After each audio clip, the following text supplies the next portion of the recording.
What's up, Green Bay Packers fans? Welcome back, and as always, thank you for joining me. My name's Paul Brettel.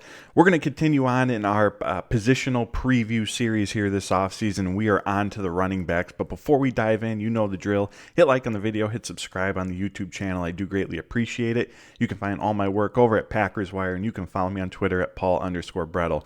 So like I said, we are going through a position-by-position look at the Packers roster from a salary cap perspective, along with what the positional need is this offseason, both in free agency and in the draft. If you missed the quarterback one, go check it out. Obviously, we dive into the quarterbacks, but I spend probably the first, 10, 12 minutes of that video just taking a 30,000-foot view of the Packers salary cap situation, where they stand, where they have to get to from a cap perspective, what moves they have available to them, how those moves work, all of that good stuff. So please go check that out. But now let's dive into the running back position. So again, from a salary cap perspective, we'll start there. In the offseason, because rosters expand to 90 players, only the top 51 contracts actually count towards a team salary cap. So right now, again, from a salary cap perspective, Aaron Jones is the only player counting towards the Packers salary cap, and that's because he comes with a big cap hit of $17.02 million. That's 6.9% of the Packers' total current salary cap situation. Now, not surprisingly, I think we all expected this. Aaron Jones is going to be back in 2024. He was just so good when he was on the field those final 5 games. As Brian Gutekunst said, all 10 players, when Aaron Jones is on the field, are better. They are better because he is out there. And sometimes, or a lot of the times I should say, that's not even in the obvious when, Aaron Jones has the ball in his hands. Jordan Love was on the Micah Parsons show, and Micah Parsons was praising Jones for his ability in that Dallas Cowboys playoff game as a pass blocker. We obviously know what Jones can do as a pass catcher, and then there's just the attention that he draws, which creates opportunities for others. We've seen his ability to create for himself in the run game, which takes, some of the pressure off of the offensive line in terms of the running lanes that they have to create. When the running lanes go, or when the running game is going, that makes things, relatively more easier for Jordan Love. For the passing game, you can utilize play action. Just so many benefits when Aaron Jones is out there and when Aaron Jones is playing at a high level. So after how those 5 games ended, not sure that there is anyone, or I should say too many out there, who thought that Aaron Jones might not be back in 2024. He is going to be. Now, with that said, that contract is going to have to be reworked in some capacity. $17 million is a very, very large cap hit, especially at the running back position. And as good as Jones has been, that's a very large cap hit for someone who's missed a lot of playing time as well. Jones hasn't played more than 57% of the offensive snaps since the 2019 season. In terms of cash that he's receiving from the contract in 2024, Jones is set to receive $12 million, which in that respective, $12 million in cash makes him the 3rd highest paid running back in football, behind Nick Chubb, behind Christian McCaffrey. Now, when it comes to how they go about reworking Jones's deal, the Packers are somewhat limited. Could look towards a contract restructure, but this is the final year of Jones's contract. They've already utilized in past restructures void years. There are already 3 void years on Aaron Jones' contract, and I go into a deeper dive into what void years are, how they work in that quarterbacks video. But in short, they're dummy years added onto a contract to give a team extra years to prorate cap charges out over. It is not an extension. Jones's contract is still up after the 2024 season. But in already utilizing 3 void years, like I said, the Packers are somewhat limited. At most, they can only add 1 more to his contract. And while that would help free up some cap space this season, the downside is that if this does end up being Jones' final year in Green Bay, in 2025, all the cap charges that were pushed to void years are going to accelerate and come due on next year's books. And before a restructure this year even takes place, Jones is already set to account for $6.6 million against the 2025 cap. And again, that's regardless of whether he's in Green Bay or if he's playing elsewhere. So if the Packers continue to restructure, if they utilize another void year, if they continue to push cap charges to future years to free up some cap space now, that number is only going to grow. I mean, realistically, even if they're pushing just $2-3 million from 2023 2024 into those void years, when that all accelerates and comes due, Jones's cap hit could be around the $10 million mark next season, again, regardless of whether he's on the team or not. So the Packers absolutely have to be mindful of how they go about this restructure.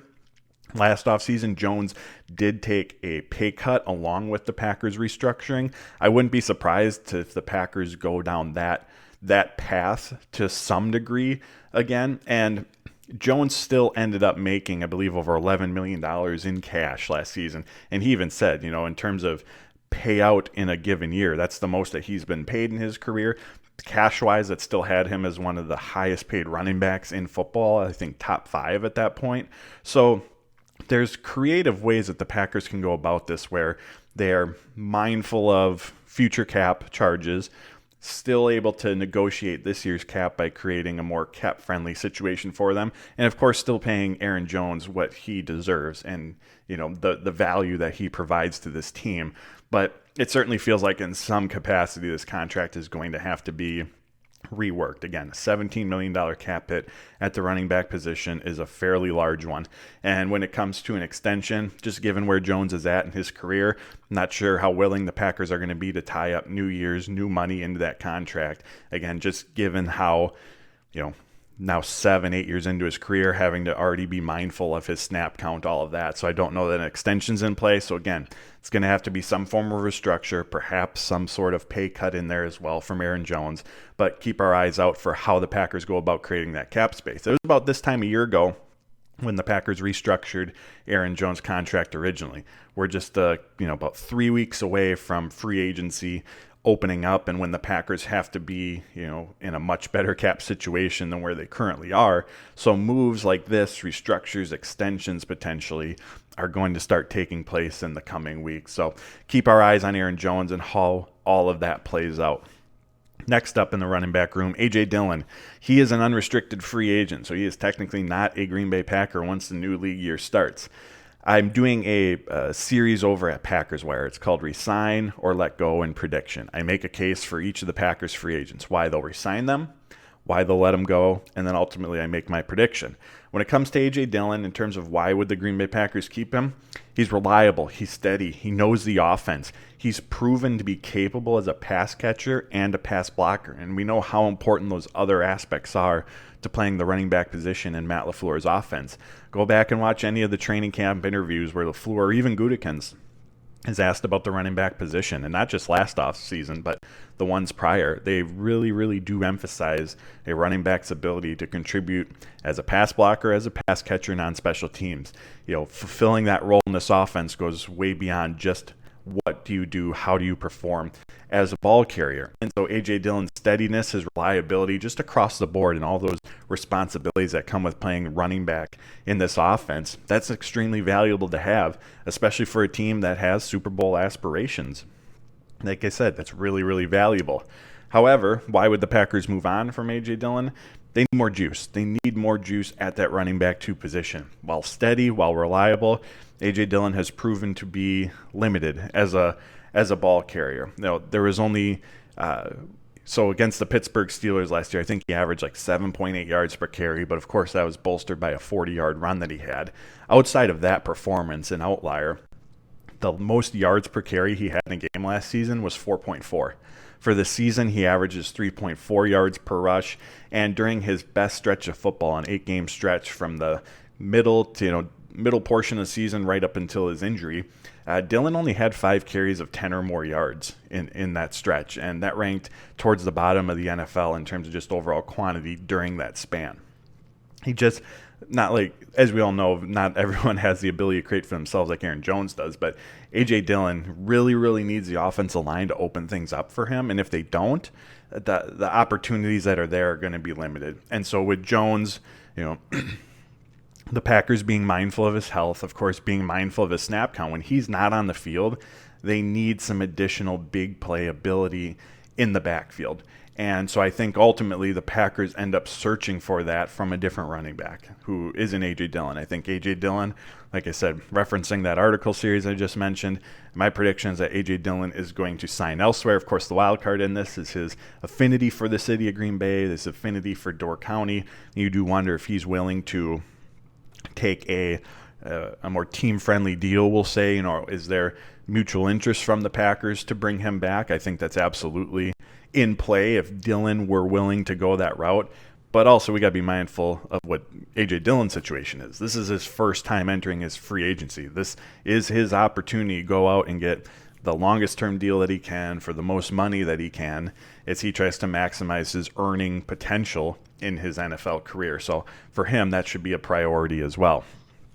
In terms of how the Packers go about addressing this running back 2 role if A.J. Dillon does end up signing elsewhere, there are 10 running backs in Pro Football Focus's top 150 free agents list. There were 10 running backs that made that list.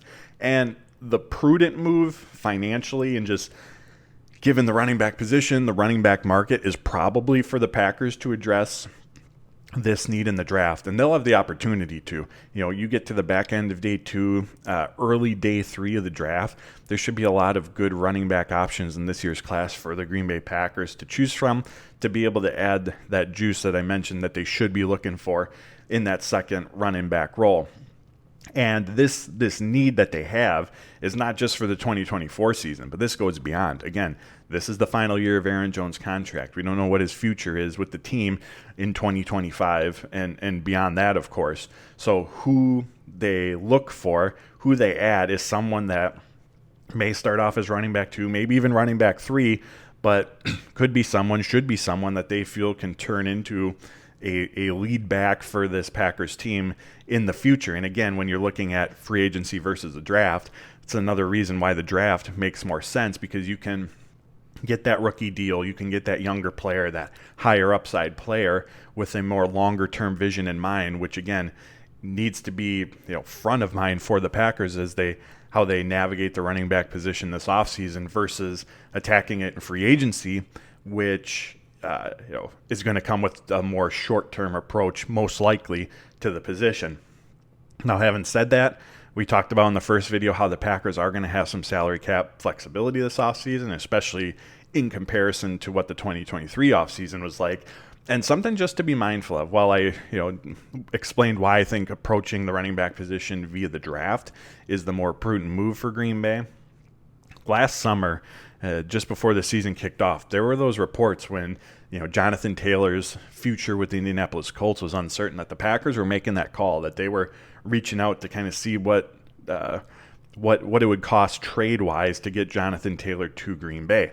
Now, the extent to which those conversations took place, I think, varied a little bit by reports, but the fact that there was even that level of interest to begin having those discussions about what would it cost from a trade perspective to get Jonathan Taylor to Green Bay, knowing that he was entering in 2023, the final year of his contract, and knowing that he would need a new deal that the Packers would have to pay, shows that there is at least a willingness on Brian Gutekunst's part to bring in a veteran running back, knowing that he may have to pay them a larger contract than obviously if you were to go out and draft a rookie.